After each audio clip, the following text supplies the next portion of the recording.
conflict with France. Now, all of that was discussed in the first module. So, in module 1B, we're going to go into Bismarck's diplomatic, and also remember he's using both war and diplomacy in order to create the kind of atmosphere that will result into the unification of Germany. So right now, by looking at Module 1A, we have seen the background. We've seen how Bismarck has created the necessary atmosphere, for Germany to be unified. He had created the impression that Prussia was a leading state by fighting, to preserve the independence of Schleswig and Holstein, and all the other Germanic states had seen Prussia as a leader, a nationalist leader, a leader that was interested in all Germans. It doesn't matter where the Germans were. So he had created the impression that all the other Germanic states can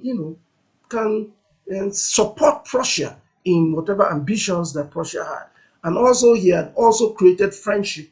In spite of defeating Austria in 1866, he had also created friendship between Austria and Prussia. And most importantly, he had created friendship between Prussia and Russia, the huge Russian Empire. Now, all of these were very important precedents towards the unification of Germany. Now, in Module 1B, we're going to look at the Franco-Prussian War, okay, the Franco-Prussian War of 1870 to 1871. Now, this was the final, both a diplomatic and strategic attempt, okay, by Bismarck to put together the Germanic states into one nation. Now, in all that we've studied in Module 1A, we discovered that Prussia had been positioned by Bismarck at this point in time to move the Germanic states into unity. But the only obstacle that was now remaining to stand in the unification of Germany was France. Now, in this instance, Bismarck was going to use a mixture of both war and diplomacy in order to enter into this final stage of the unification of Germany. That means he's not just going to use diplomacy, but he's going to have to fight France, because without defeating France, there's no way that France is going to allow Germany to be unified. Now, there are one or two background incidences that took place that helped lead, up to this particular incidents of the unification of Germany. So first of all, we need to look at one very, very important incident. And that incident was the problem of the ascension of the Spanish throne. Okay, this is Spain right here. We can see the proximity of Spain to France and Germany.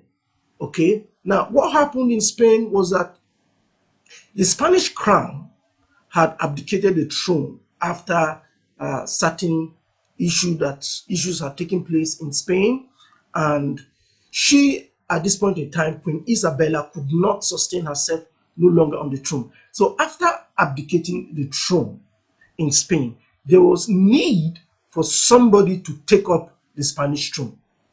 Now, remember, we established this fact previously in this course, that most of the royal families in Europe were normally related. They had intermarried at some point in time, and most of them, had relatives, in all the major Spanish thrones, the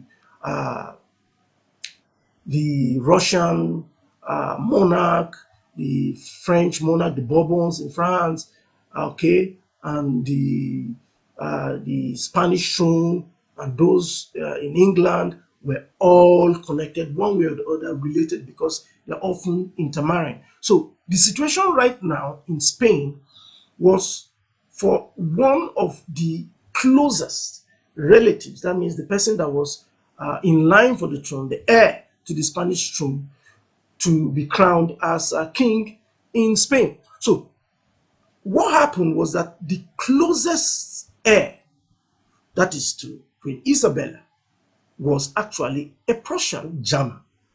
Okay, this was the person of Prince Leopold of Hohenzollern. Now, this was a problem for France because Prince Leopold becoming king, okay, becoming king in Spain made France a nation that would be encircled by Germanic power. So that means in Spain here, the king of Spain will be German, and also the Germanic states here are struggling to become unified. So that means France as a nation will now become, encircled by Germanic powers, so to speak. So France was not too happy about, the candidacy of Prince Leopold of Hohenzollern. So they didn't want Prince Leopold to become king in Spain. So in order to, avert this supposed encirclement, Emperor Napoleon III of France, at that point in time, we discussed this in our first module, Emperor Napoleon III of France now sent a message, okay, to King William, okay, the first of Prussia, demanding that the candidacy of Prince Leopold be withdrawn by Prussia. What he was saying essentially was that, please, in order for there to be peace, we want you to withdraw the candidacy of Leopold so that Leopold will no longer contest for the throne of Spain. Well, Prince Otto von Bismarck, who was the chancellor, of Prussia at this point in time, saw an opportunity, a diplomatic opportunity at this point in time to instigate war between France and Prussia. So what happened? The king was on holiday, so Emperor Napoleon sent a message. First of all, the first message he sent to the king, that is Kaiser William I. He sent a message and required, politely, that the candidacy of Prince Leopold of Hohenzollern be withdrawn, and the king agreed. Okay, the king agreed. King William I agreed. I said, okay, well, in order for us to have peace, in order for there to, for no problem to come up, we agree that, Prince Leopold should withdraw his candidacy. Now, Leopold went ahead and withdrew his candidacy, but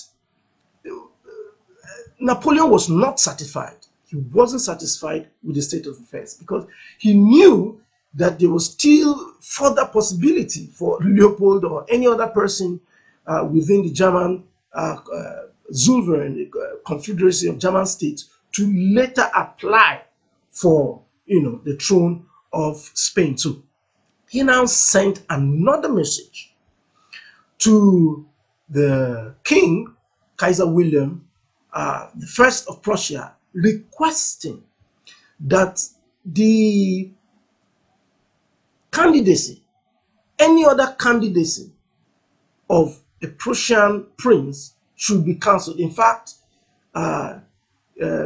no other prince within the Germanic states should even come up again in order to contest for the throne of